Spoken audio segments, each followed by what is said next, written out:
He entered again into the synagogue, and there was a man there who had his hand withered. They watched him whether he would heal him on the Sabbath day, that they might accuse him. He said to the man who had his hand withered, "Stand up." He said to them, "Is it lawful on the Sabbath to do good or to do harm, to save a life or to kill?" But they were silent. When he had looked around at them with anger, being grieved at the hardening of their hearts, he said to the man, "Stretch out your hand." He stretched it out, and his hand was restored as healthy as the other. The Pharisees went out and immediately conspired with the Herodians against him, how they might destroy him. Jesus withdrew to the sea with his disciples, and a great multitude followed him from Galilee, from Judea, from Jerusalem, from Idumea, beyond the Jordan, and those from around Tyre and Sidon. A great multitude, hearing what great things he did, came to him. He spoke to his disciples that a little boat should stay near him because of the crowd, so that they wouldn't press on him. For he had healed many, so that as many as had diseases pressed on him that they might touch him. The unclean spirits, whenever they saw him, fell down before him and cried, "You are the Son of God."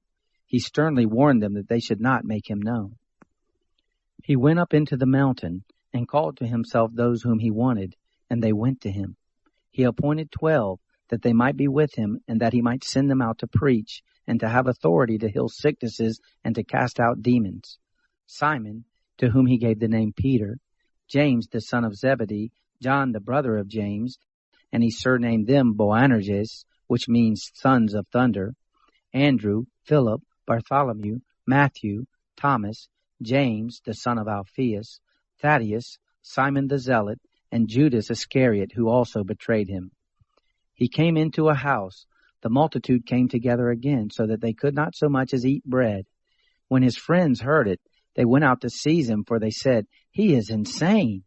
The scribes who came down from Jerusalem said, "He has Beelzebul, and by the prince of demons he cast out the demons."